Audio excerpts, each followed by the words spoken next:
उमरान जिताई जेते दवे ऐसे दुश्मनों तो बर्बाद करे खुदावन करे। अस्सलाम वालेकुम नाज़रीन, मैं हूं लंदन से अमजद चौधरी। अल्लाह ताला का वादा है, जिसको चाहता है इज्जत देता है, जिसको चाहता है जलील और रुसवा कर देता है। अब तक के नतीजों और रिपोर्ट और सिचुएशन के मुताबिक पीटीआई जो है वो 17 सीटों के ऊपर लीड कर रही है, जिसमें 3 का मुकम्मल रिजल्ट आ चुका है और बहुत सारे ऐसे हलके हैं जहां पर पीटीआई जो है वो 8-8, 10-10 हज़ार की लीड से आ गया है। अब कोई झुरलू जो है या कोई और तरीकाकार भी जो है वो पीटीआई की जीत को नहीं रोक सकता, जबकि बहुत सारी जगहों के ऊपर जब तक आप ये वीडियो सुनेंगे आपको पीटीआई के जीतने की खबर जो है वो मिल चुकी होगी। बात ये है कि दूसरी तरफ मैंने अभी देखा कि जो मशहूर मुख्तारिया गलबदगी ये चंद साहब हैं, उनका सुना ट्वीट आया कि उन्होंने कहा कि जनाब ये वन साइडेड मैच कराया गया है, यानी कि अब ये दूसरा मुद्दा जो है वो पीटीआई की तरफ डाला जा रहा है कि जनाब कि वो खुफिया हाथ जो थे ये उन्होंने इनको जता दिया है। वो भाई पिछले 2 महीने से इमरान खान जो सड़कों के ऊपर धक्के खा रहे थे और सख्त गर्मी, बारिश, कीचड़, हर तूफ़ानी हालात के अंदर अवाम जो है उन्होंने एक पल के लिए भी इमरान खान को नहीं छोड़ा। उनका बयानिया जो है वो घर घर पहुंच गया। अभी भी आपको लगता है कि वो खुफिया हाथ पीटीआई को जता रहा है। आज आप फिर इन वो लोग जो हैं बातें करनी शुरू अगर हो जाएंगे कि जनाब इमरान खान को तो स्टैब्लिशमेंट लेके आई थी, इमरान खान तो फलाना लेके आया था। नहीं मेरे दोस्तों, इमरान खान पाकिस्तान की एक बहुत बड़ी हकीकत बन के सामने आ चुके हैं।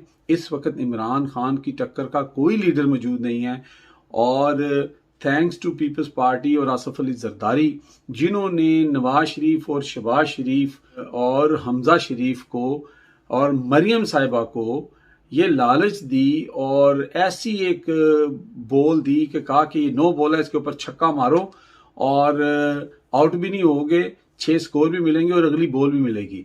लेकिन ऐसा हो नहीं सका, ये एक ट्रैप था और उस ट्रैप में मुस्लिम लीग नून ने आकर अपना बेड़ा गर्क कर लिया है। लिहाजा पाकिस्तान में उन तमाम कुव्वतों, पॉलिटिकल स्टेक होल्डर्स, लीडर्स और स्टैब्लिशमेंट और जो भी हैं खुफिया हाथ हैं, उनको अब ये बात तस्लीम कर लेनी चाहिए कि इमरान खान एक मुसलमान हकीकत हैं और इमरान खान ने जुल्फकार अली भुट्टो के बाद लोगों के अंदर वो रूह फूंक दी है कि लोग इस वक्त अपनी माल, अपना जान, अपनी हर चीज, टाइम का जो है वो कुर्बानी देने के लिए उनके साथ जो है वो खड़े हैं। और आज हर कोशिश के बावजूद जो पुलिस ने बदमाशी की, जिस तरह उनके लोगों को गिरफ्तार किया गया, जिस सरहद का बंदा यहाँ नहीं आ सकता, ये नहीं हो सकता, वो नहीं हो सकता, लेकिन लोग बाहर निकले। एक ऐसी खातून की स्टोरी मैं आपको बताने जा रहा हूं जो इमरान खान के लिए सिर्फ वोट डालने नहीं निकली, उन्होंने इमरान खान के लिए वोट भी डाला और दुआएं भी की और मुस्लिम लीग नून को झोली उठा उठा कर बदुआएं दी। यानी ये खातून जो हैं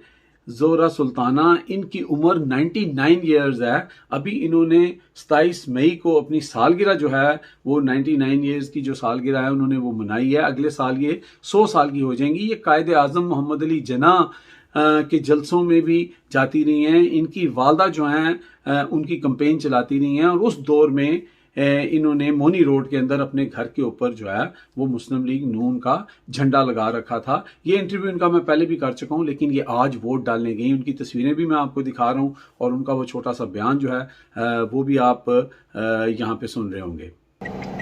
उमरान जिताई जेते दवे ऐसे दुश्मनों तो बर्बाद करे खुदावन करे मिट्टी चमलावे।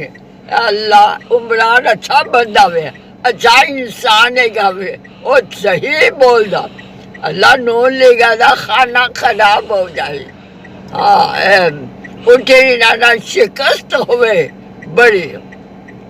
जी नाज़रीन, देखा आपने कि किस तरह ये माजी जो हैं कितने जज्बे के साथ इतनी गर्मी में अपने बेटे को, ये साथ उनके बेटे खड़े हैं, इस्माइल नाम है इनका, इस्माइल चौधरी, ये साथ खड़े हैं और ये उनको जो है वहां पर लेके गई हैं कि मैंने वोट डालना है और मैंने इमरान खान को लाजमी जितवाना है। तो इस तरह के लोग और इस तरह के जज्बा जो है वो हमारी अवाम में आ चुका था और फिर अल्लाह की मदद भी थी, तो इमरान खान कैसे हारते। इस मौके के ऊपर अगर कोई बंदा ये सोचता है कि वो कोई चक्कर चला के झुल्लू फेर के और रिजल्ट को चेंज कर लेंगे, तो ये चीज़ जो है वो मुल्क में खाना जंगी की तरफ लेके जाएगी। क्योंकि कुछ लोग जो हैं वो अभी भी फ़ोन करके कह रहे हैं जी रात को रिजल्ट चेंज कर दिए जाएंगे, तो ऐसा मुमकिन नहीं है। सोशल मीडिया का दौर है, हर चीज़ जो है वो रिपोर्ट हो रही है और बहुत ज़्यादा धांधली की गई है, बहुत ज़्यादा जिसे प्री पोल रिगिंग कहते हैं वो ऑलरेडी इंतज़ाम उसका कर लिया गया था। हाँ, अलबत्ता जो चीज़ कह रहे हैं ना कि एकदम से चेंज हुई है, रातों रात ये क्या हुआ और ये हुआ, हाँ ये ज़रूर हुआ है कि इमरान खान ने कल जो अपने एक सेशन के अंदर कहा था कि मेरे दरवाजे सबके लिए खुले हैं, मैं बातचीत के लिए राज़ी हूँ, अगर लोग फ्री एंड फेयर इलेक्शन होने दें और ऐसे इलेक्शन हों तो पाकिस्तान को बचाया जा सकता है। मुझे लगता है कि ये बात किसी न किसी की समझ में आ गई है, तो मुदाखलत उस हद तक नहीं हुई, या अब वो नहीं किया जाएगा कि बंद कमरों में बैठकर जो है वो बक्से खोल के और वोट चेंज कर दिए जाएंगे। अगर ऐसा हुआ तो पाकिस्तान जो है उसको तबाही से कोई नहीं बचा सकता। आप सबको मुबारक हो, हम भी आपके साथ वेट कर रहे हैं प्रॉपर मुकम्मल नताइज का, लेकिन अब तक के नताइज के मुताबिक पाकिस्तान तहरीक इंसाफ जो है उसने एक किस्म का ये क्लीन स्वीप कर दिया है और तमाम उन लोगों के मुंह बंद कर दिए हैं, और वो सड़कें और पुल और ये चीज़ें बनाकर लोगों को, ख़रीदने वालों को के मुंह के ऊपर एक बहुत बड़ा तमाचा है। और लोग इस वक्त पाकिस्तान की बका, पाकिस्तान की इज़्ज़त, उसकी सालमियत, उसकी खुद मुख्तारी और इमरान खान जैसे लीडर के साथ खड़े हैं। अपना और अपने इर्द गिर्द के लोगों का ख्याल रखें। Take care. अल्लाह हाफ़िज़। पाकिस्तान जिंदाबाद।